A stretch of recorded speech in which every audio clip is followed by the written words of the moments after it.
Imagine stepping out of a brightly lit room and into a pitch-black forest.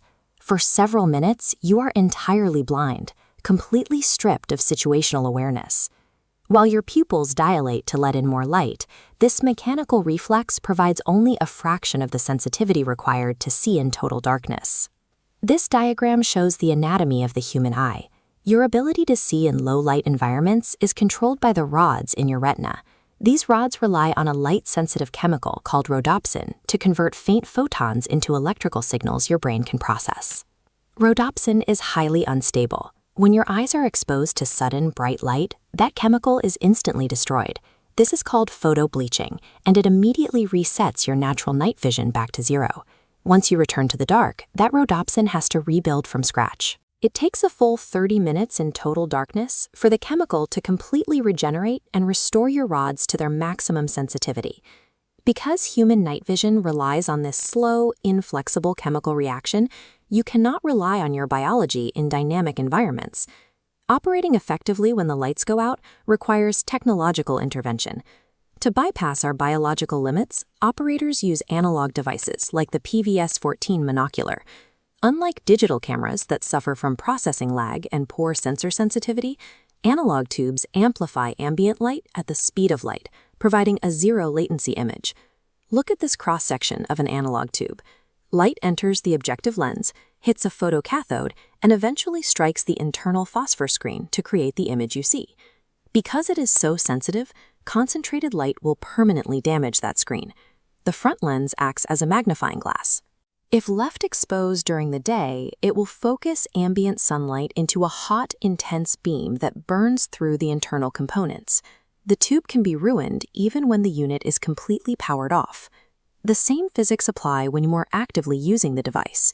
If you stare through a bright, static holographic weapon sight for an extended period, the intense light of that reticle will carve a permanent black shadow into the phosphor screen. Protecting these fragile components requires strict physical protocols. When the device is not on your eye, you must cap the lens, cover the pinhole in the cap to block stray light, and remove the battery to prevent accidental activation. Wielding the advantage of analog night vision requires constant, proactive light management. Without it, the environment will destroy your equipment. Once you have the goggles equipped and protected, you face a mechanical problem. You cannot easily press your cheek to a rifle stock and look through traditional iron sights when a bulky night vision tube is strapped over your eye. The traditional solution is active aiming. Instead of looking down the barrel, the user mounts an infrared laser to the weapon. This projects a beam onto the target that only shows up through night vision goggles. This photograph illustrates the fatal flaw of active aiming in modern environments.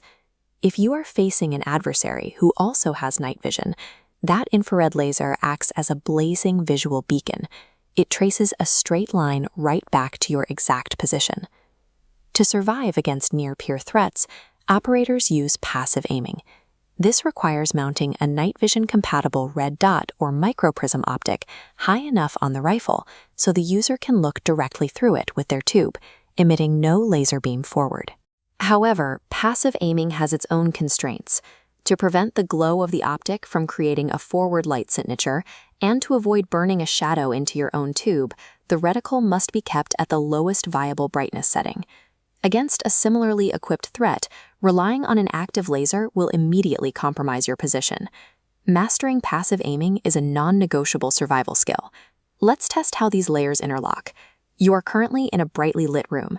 In 1 hour, you must move into a dark forest to observe a potentially hostile target equipped with their own night vision. You have a PVS-14 monocular, an IR laser, and a night vision-compatible red dot optic. Pause the video right here. Mentally list the exact sequential steps you need to take for your eyes, your gear, and your aiming strategy before you step into the trees. First, your biology. You must turn off the room lights exactly 30 minutes prior to movement. This gives the rhodopsin in your retinas the time it needs to fully regenerate. Second, your technology. Your PVS-14 must remain capped, with the pinhole covered and the battery removed, until you are fully enveloped in total darkness, to prevent any ambient tube burn. Finally, your tactics. Because the target has night vision, you must disable your IR laser. Dim your red dot to its lowest setting, and prepare to aim passively, making sure not to stare at the reticle long enough to damage your phosphor screen. Here is the final field checklist. 30 minutes for Rhodopsin. Cap the tube and pull the battery. Passive aim for stealth. Success in night operations requires a seamless harmony between human biological limits and strict technological discipline.